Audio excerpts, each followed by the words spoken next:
The context BCMB Elmer glucose is in many respects the jewel in the crown because it represents the use of the data generator for massive plagiarism-free assessment. The way that it starts is with students just generating a very small set of tubes, the constituents of which can be used to assay for ethanol. So we have this buffer, which is a phosphate buffer, which contains phenol and amino antipyrine. And when that's mixed with glucose in the presence of this enzyme mix of ethanol oxidase and peroxidase, it will produce a lovely pink color that can be measured spectrophotometrically. So very easy to set up a plate where we pipette in different quantities of these constituents to get that reaction to happen. Now, I'm just going to put in 180 microliters of the phosphate buffer into, into a couple of wells. In fact, let's do it in 5 of the wells or 6 of the wells and to make a decent standard curve. So in goes the phosphate buffer, and let's put in some glucose, and I think I'll do 10 microliters at the top. But this is obviously a decision that students would be making, what sort of amounts or dilutions of the glucose standard they would need to use to get a decent standard curve. And we'll finish that up with 2 microliters.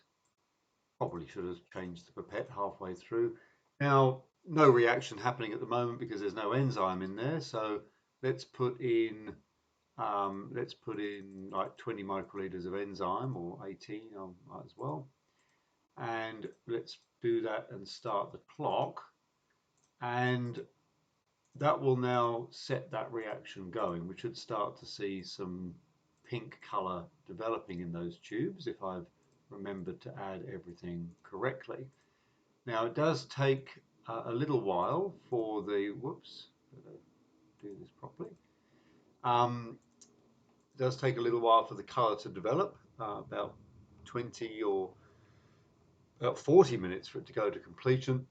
So what we'll do is we'll just speed things up, and now we can see that color developing, and it looks pretty good. There's a bit of a gradation there.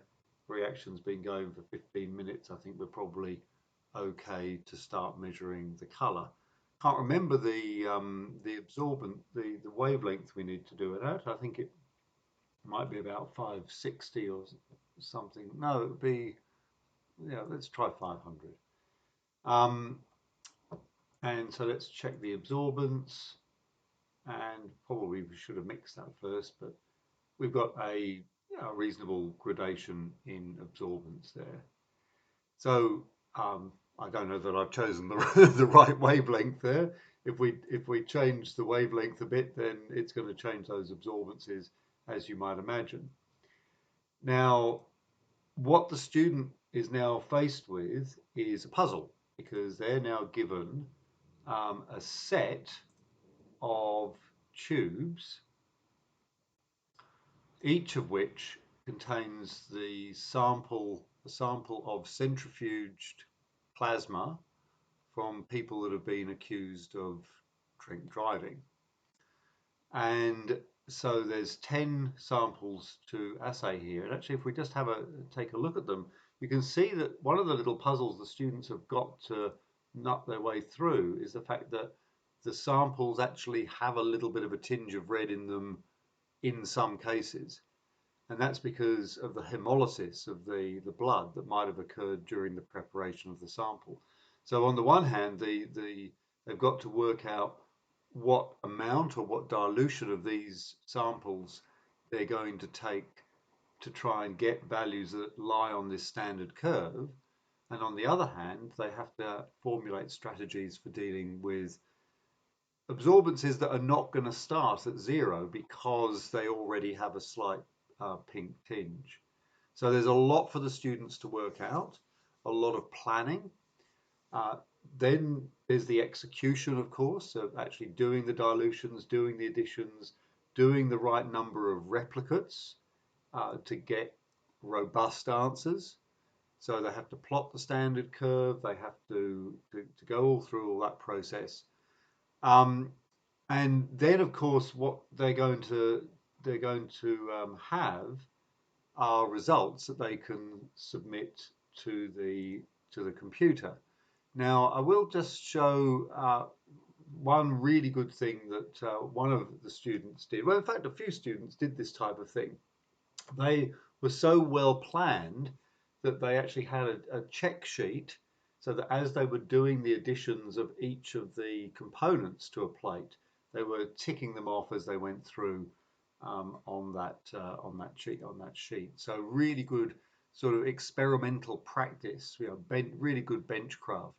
And as I mentioned, what they get at the end is they will have their idea about what each driver has as an ethanol concentration. So they put their estimates into this form.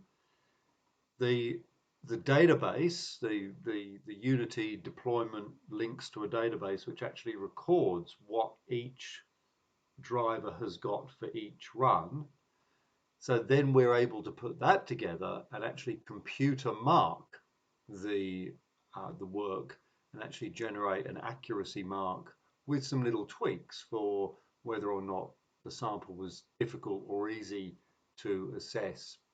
And that's on top of the write-up that the students have to do as well to explain their process.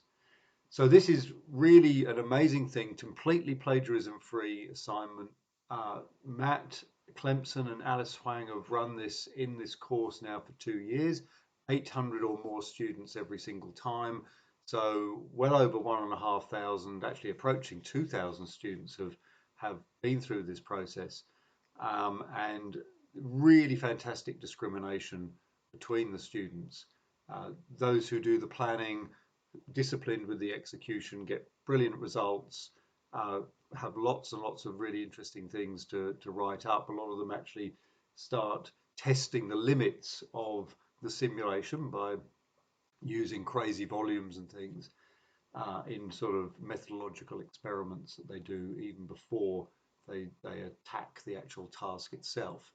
Um, Less able students who adopt a more perfunctory attitude, they can still achieve results. They can still get data, but it becomes very obvious the shortcomings in their approach when they do that. So it's a really fantastic task for academic honesty and or academic integrity, and in training that whole sort of science approach of doing work diligently. And in fact, by the end of it, if you think of all the things that it really teaches, you've got all the design piece, you've got execution, there's the discipline of having to do it, there's all the analysis, the standard curve plotting and working out the concentrations. And then there's this really important piece, which is the discernment. Have I got results that I believe in? Am I actually going to submit these results?